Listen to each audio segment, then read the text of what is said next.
தோழர் வணக்கம். வணக்கம். இப்போ எல்பிஜி கேஸ் தட்டுப்பாடு காரணமாக ஆட்டோ தொழிலாளர்கள் பெரிய அளவில் பெட்ரோல் பங்கில் பார்க்க முடியுது. வரிசையில் நின்று கேஸ் தட்டுப்பாடு. இப்போ இது சம்மந்தமாக நீங்கள் ஆட்டோ தொழிலாளருடைய வாழ்வாதாரம் எந்த நிலையில் இருக்குது? இப்போ சாதாரணமாகவே முன்னவே நீங்கள் பார்ப்பீங்க, கேஸ் போட காசு இல்லாத அவங்க வண்டி தள்ளின்னு போய் போடுவாங்க. இல்லைன்னா பயணம் செய்கிறவங்ககிட்ட காசு வாங்கி கேஸை போடுவாங்க, நீங்கள் பார்த்துருப்பீங்க.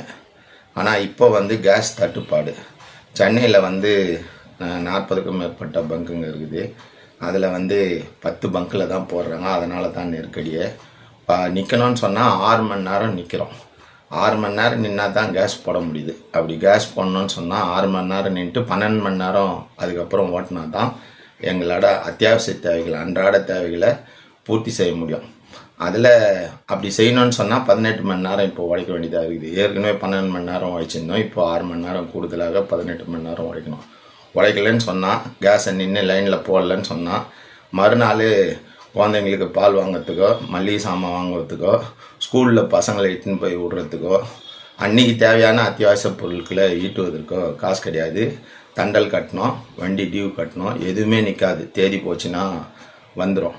அதனால் இந்த 18 மணி நேரம் உழைக்கிறதுனால 6 மணி நேரம் வண்டியை தள்ளுறதுனால மிகுந்த பாதிப்புக்கு உள்ளாகிறோம். இதில் 60 வயசுக்கு மேலே இருக்கிற டிரைவருங்களாம் 4 மணி நேரம் வண்டியை தள்ளி கேஸை போட முடியல. போட்டாங்கன்னு சொன்னால் அதுக்கப்புறம் வண்டி ஓட்டி பிழைக்க முடியல. அதே மாதிரி கட்டணம் கூடுதலாக கேட்க முடியல. ஓலா ஊபரில் அதே கட்டணம் தான் போடுறாங்க, எதுவுமே கூட போடல. மக்களும் கேட்டால் நாங்கள் என்ன பண்ணுறது, எங்களுக்கே காசு இல்லைன்றாங்க. அதனால் மிகுந்த பாதிப்பு உள்ளாயிருக்கிறோம். வாழ்வாதாரம் பாதிக்கப்பட்டு இருக்குது. இந்த தொழிலை செய்ய முடியுமா செய்ய முடியாதான்ற அவநம்பிக்கை வந்துக்குது. கேட்டால் 3 மாதம் ஆகும், அதுக்கு மேலே கூட ஆகும், இதை விட மோசமாக ஆகும்னு சொல்கிறாங்க. அதனால் எங்களுக்கு பயமாக இருக்குது. எங்கள் வாழ்க்கையில் வேறு தொழில் தெரியாது, எப்படி செய்ய போகிறோம், என்ன பண்ண போகிறோன்னு தெரியாத மிகுந்த வேலையிலையும் பதட்டத்துலேயும் இருக்கிறோம். இப்போது வண்டிங்க ஒரு நாள் விட்டு ஒரு நாள் ஓட்டுற மாதிரி ஆகுது. சனி ஞாயிறு கேஸை போட்டு வைக்க வேண்டியதாக இருக்குது.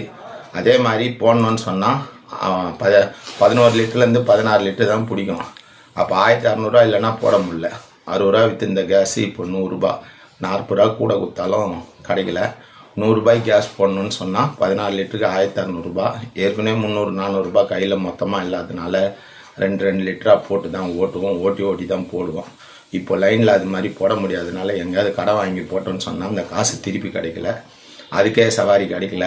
அதனால் வாழ்வாதாரம் இழந்து பதட்ட நிலையில் எப்படி வாழ்க்கைன்றதோ இந்த தொழில் எப்படின்ற நிலைமையில் தான் ஆட்டோ ஓட்டுநர்கள் உள்ளோம். இதுக்கு தமிழ்நாடு அரசு என்ன செய்யணும்னு நினைக்கிறீங்க?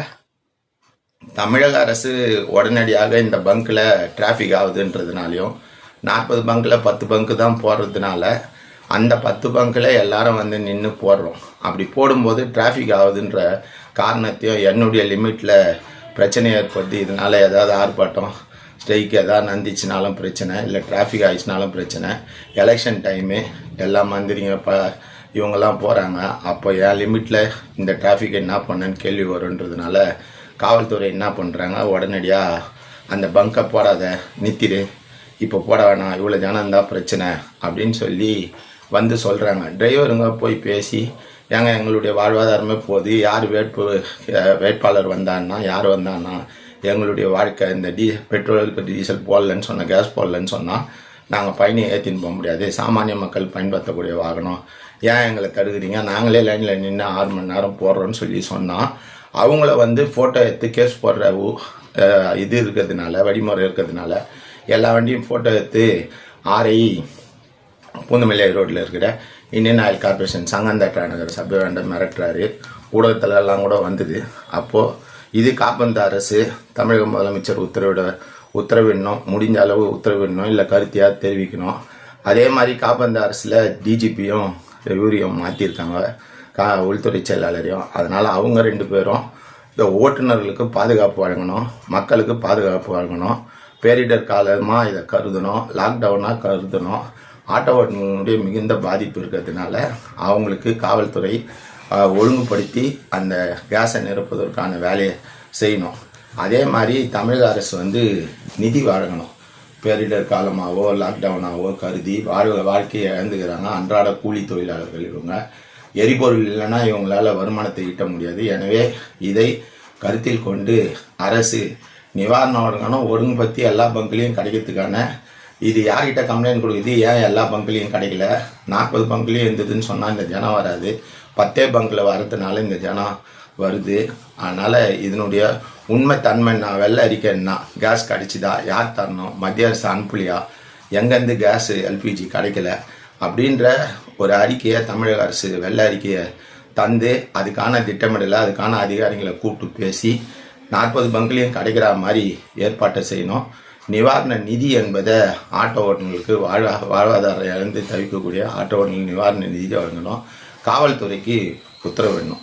இது தமிழக அரசும் செய்யணும், அரசு நிர்வாகத்தில் இருக்கக்கூடிய உயர் அதிகாரிகளும் செய்யணுன்றது தான் தமிழகத்தினுடைய நிலைமை. மத்திய அரசு என்ன செய்யணும்னு நினைக்கிறீங்க? மத்திய அரசால் தான் இந்த பிரச்சனை. இருப்பு வைக்கணும், இருப்பு வைக்கல. முன்னெச்சரிக்கை நடவடிக்கை எடுக்கணும், அதுவும் செய்யலை. மத்திய அரசு தனியார்கிட்ட இதை கொடுத்துருக்கூடாது. அத்தியாவசிய பொருள் அரசுக்கிட்ட இருந்தது, அதை தனியார்கிட்ட கொடுத்தது. விற்பனையை விலை நிர்ணயத்தையும் தனியார்கிட்ட கொடுத்தது. அதனால் இன்றைக்கி பார்த்தீங்கன்னா அரசனுடைய ஐஓசியில் 84 ரூபா. ஆனால் private company 8 gas company LPG இருக்குது, அதுக்கு 100 ரூபா 16 ரூபா கூட வச்சு தான் விற்கிறாங்க. அவங்கள போய் யாரும் கேள்வி கேட்க முடியல. விலையை நிர்ணயித்துக்கிற உரிமை அவங்களுக்கு இருக்குது, அதனால் நிர்ணயிச்சுக்கிறாங்க. 16 ரூபா கூட கொடுத்து தான் போடுறோம். இப்போது அந்த 8 நிறுவனத்துலேயும் கேஸ் என்பது கிடைக்கல. இந்தியன் ஆயிலில் மட்டும்தான் தராங்க, பாரத்லேயோ ஹெச்பிலையோ கிடைக்கல. அதுக்கு அடுத்தது வெளியூர் கொள்கையும் அணிசேரா நாடுகளுடைய கூட்டு தலைமை, அதனுடைய செயல்பாடு, நடுநிலைமை, இதெல்லாம் நம்மளுக்கு பிரச்சனையை தீர்த்திருக்கோம். இது எல்லாத்துலேயும் மத்திய அரசு ஒரு தலைப்பட்சமாகவும் அமெரிக்கான அடிவரடியாகவும் செயல்பட்டதுனால ஈரான்லேருந்து பைப்பில் போட்டு எடுத்துக்கணும்னு சொன்ன திட்டத்தை கைவிட்டார் மோடி. அது மாதிரி பைப்லைன் போட்டு எடுத்துருந்தோன்னு சொன்னால் இந்திய ரூபாயில் கொடுத்து வாங்குங்கன்னு ஈரான் சொன்னாங்க. அதை வாங்கியிருந்தோன்னு சொன்னால் ஏற்கனவே 60 ரூபாய்க்கும் 50 ரூபாய்க்கும் தர முடியும், 30 ரூபாய்க்கு எல்பிஜி கேஸை தந்திருக்க முடியும். அந்த வேலையை மத்திய அரசு மோடி அரசாங்கம், மத்திய பிஜேபி மோடி அரசாங்கம் விட்டுச்சு. மக்கள் நலனை சார்ந்து தான் அந்த திட்டத்தை ஏற்று அமுல்படுத்தியிருப்பாங்க. அதே மாதிரி அங்கே எண்ணெய் விலை கிடைக்கும் போது, ஏறும்போது, இறங்கும்போது அதை சரி செய்து கொள்வதற்கு 10 லட்சம் கோடி இருப்பு வச்சுருந்தாங்க. அதையும் எடுத்து காலி பண்ணியாச்சு. அந்த காசையும் எடுத்து வேறு துறைங்களுக்கு பயன்படுத்தியாச்சு. அப்போ இந்த மாதிரி தட்டுப்பாடு வரும்போது ஒரு 60 நாள் அப்போ இருப்பு வைக்கணும். இப்போ டீசல் பெட்ரோல் கேட்டதில் 60 நாள் இருப்பு வைக்கக்கூடிய வாய்ப்புகள் டேங்கர்கள் இங்கே இருக்குது, நிறுவனங்களில் வைக்க முடியும். ஆனால் எல்பிஜி கேஸை அப்படி இருப்பு வைக்கக்கூடிய ஏற்பாடையே செய்யலை. அப்போது பழைய அரசாங்கம் முன்னெந்த மூதாதையர்கள் செஞ்ச இருப்பு தான் 60 நாள் பெட்ரோலோ டீசலோ வைக்கக்கூடிய கெப்பாசிட்டி அதை ஏற்படுத்தியிருக்காங்க. எல்பிஜி கேஸ் வந்த உடனே, நவீன தொழில்நுட்பத்தில் வந்த உடனே அதை இருப்பு வைக்கிறதுக்கு மத்திய அரசாங்கம் தவறி இருக்குது. அது இந்த மாதிரியான சூழ்நிலையில் அப்பட்டமாக வெளியே தெரிய வருது. எனவே வெளியுறவு கொள்கையும் அணிசேரா நாடுகளில் கூட்டு தலைமையில் நடுநிலையோடு செயல்படுவதும், ஈரான்லேருந்து பெட்ரோலை பைப்லைன்லேயே எடுப்பதை, இதையாவது இந்த நேரத்தையாவது உணர்ந்து அந்த திட்டத்தை ஏற்படுத்தி பைப்லைனில் இந்திய ரூபாயில் வாங்குவதும், இந்த மாதிரியான விஷயங்களே மத்திய அரசு செய்யணும் உடனடியாக. இதுதான் பல கோடிக்கணக்கான பேருனுடைய வாழ்வாதாரம். பெட்ரோல் இல்லைன்னு சொன்னால் எல்லா பொருளும் ஏறும். எல்பிஜி வண்டியை ஆகிட்டீங்க 10 வருஷத்தில். அப்போ இந்த வண்டிங்களுக்கு எல்பிஜி கேஸை நீங்கள் உரிய முறையில் பேசி வாங்கி இறக்குமதி செஞ்சு கொடுத்தாதான். அதே மாதிரி இங்கே நாட்டில் தயாரிக்கக்கூடிய பெட்ரோல் டீசலை வெளிநாட்டுக்கு அதானி அம்பானி ஏற்றுமதி செய்கிறாங்க. ஆனால் வெளிநாட்டிலேருந்து இறக்குமதி செய்கிறோம். இருக்கிற பொருளை இந்திய நாட்டுக்கு பயன்படுத்தணும். இந்திய நாட்டில் உற்பத்தி ஆகிற பெட்ரோல் டீசலை இந்திய நாட்டுக்கு பயன்படுத்தணும். வெளிநாட்டிலேருந்து தேவையான அளவு இறக்குமதியை உடனே செய்யணும். போர்க்கால அடிப்படையில் மத்திய அரசு செயல்பட்டு இந்த தட்டுப்பாட்டை நீக்கணும். அதே மாதிரி கோடிக்கணக்கான ரூபா ஒரு நாளைக்கு 5 லிட்டர் கேஸுன்னு ஆட்டோ டிரைவர் போட்டால் கூட அதனுடைய வருமானம் 200 ரூபா. தெரியாதையே நாங்கள் வரி கட்டுறோம். இருக்கிறதுலே பெரிய வரி ஆட்டோ டிரைவர்கள் கட்டுவது தான்.